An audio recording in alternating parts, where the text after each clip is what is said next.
السلام علیکم ورحمۃ اللہ وبرکاتہ۔ امید ہے آپ سب لوگ خیریت سے ہوں گے۔ آپ کو رمضان کی دوسری تاکرات بہت مبارک ہو۔ آج کی یہ ویڈیو کا مقصد مقبول دعاؤں سے آپ کو متعارف کروانا ہے کہ جن کو پڑھ کر جو دعائیں مانگی جاتی ہیں وہ قبول ہوتی ہیں۔ تو ان کی احادیث کو میں بہت زیادہ نہیں پڑھوں گی، میں صرف ان کی عربک کو پڑھوں گی تاکہ آپ ان کو ٹھیک طریقے سے پڑھ سکیں، مانگ سکیں، اور ان کو پڑھ کر آپ جو دعا کرنا چاہیں وہ آپ کر سکتے ہیں۔ لیکن اس کے علاوہ میں نے کچھ دعائیں اینڈ پر بھی دی ہیں، آپ اس کو بھی دیکھ سکتے ہیں، اور وہ بھی بہت ہی جامع دعائیں ہیں اور وہ بھی احادیث سے لی گئی ہیں۔ تو آپ دیکھ سکتے ہیں کہ وہ کس قسم کی دعائیں ہیں، اور ان سب کے حوالہ جات میں نیچے ڈسکرپشن باکس میں دے دوں گی۔ شروع کرتے ہیں اپنی مقبول دعاؤں کو۔ اعوذ باللہ من الشیطان الرجیم، بسم اللہ الرحمن الرحیم۔ سبحان اللہ والحمد للہ ولا الہ الا اللہ واللہ اکبر۔ آپ ایسے بھی پڑھ سکتے ہیں اور آپ فلو میں بھی پڑھ سکتے ہیں۔ سبحان اللہ والحمد للہ ولا الہ الا اللہ واللہ اکبر۔ دوسری دعا ہے لا الہ الا انت سبحانک انی کنت من الظالمین۔ تیسری دعا ہے یا بدیع السماوات یا حی یا قیوم انی اسألک۔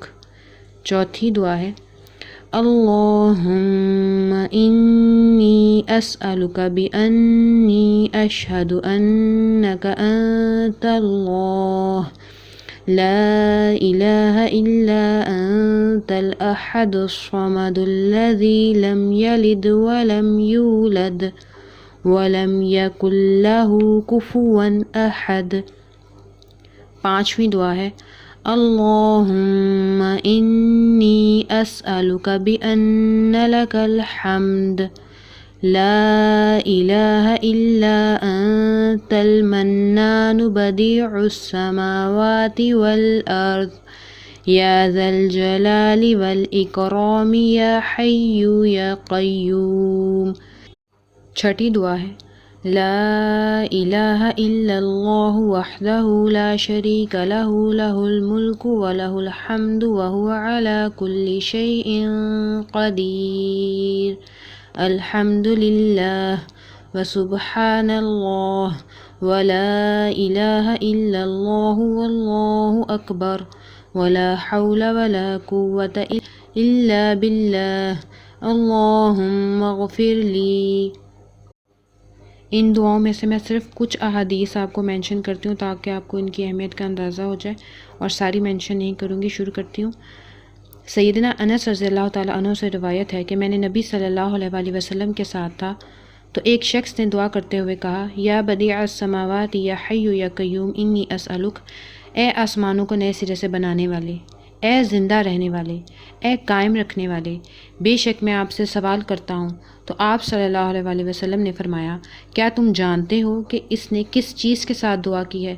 قسم ہے اس ذات کی جس کے ہاتھ میں میری جان ہے، اس نے اللہ کے اس نام کے ساتھ دعا کی ہے جس کے ساتھ دعا کی جائے تو قبول کی جاتی ہے۔ یہ البخاری 705 اس کا حوالہ ہے۔ اور ایک اور حدیث مینشن کرتی ہوں۔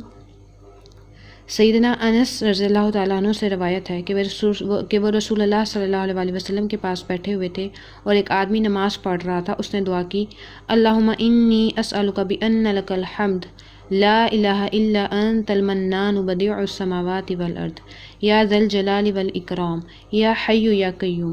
اے اللہ، بے شک میں تجھ سے سوال کرتا ہوں اس وجہ سے کہ سب تعریف تیرے لیے ہے، تیرے سوا کوئی معبود نہیں، بہت احسان کرنے والا، آسمانوں اور زمین کو نئے سرے سے پیدا کرنے والا، اے بزرگی اور عزت والے، اے ہمیشہ زندہ رہنے والے، اے ہمیشہ قائم رہنے والے۔ تو نبی صلی اللہ علیہ وآلہ وسلم نے فرمایا تحقیق اس نے اللہ سے اس کے اس عظیم نام کے ساتھ دعا کی ہے جس سے دعا کی جائے تو وہ قبول کرتا ہے، مانگا جائے تو دیتا ہے۔ یہ سنن ابی داؤد 1495 کی حدیث ہے۔ تو اس سے آپ کو پتہ چل گیا کہ اس سے جو دعا مانگی جائیں وہ قبول ہوتی ہیں، اور اللہ تعالیٰ کے ناموں کے بارے میں بتایا گیا ہے کہ ان سے جو بھی دعا مانگی جائے وہ قبول ہوتی ہے۔ تو اسی بات کے ساتھ اختتام کرتے ہیں۔ آپ بھی عبادت کریں، میں بھی کرتی ہوں، اور اللہ تعالیٰ سے اپنی مغفرت کی، بخشش کی، اپنے اجر و ثواب کی، اور جنت الفردوس میں ہم اکٹھا ہونے کی دعا کرتے ہیں، اور اللہ تعالیٰ ہمیں اپنے دیدار سے محروم نہ رکھے۔ تو اس چیز کا اختتام یہیں پر اللہ کے مبارک نام کے ساتھ۔ اللہ تعالیٰ ہم سب کو توفیق عطا فرمائے۔ السلام علیکم ورحمۃ اللہ وبرکاتہ۔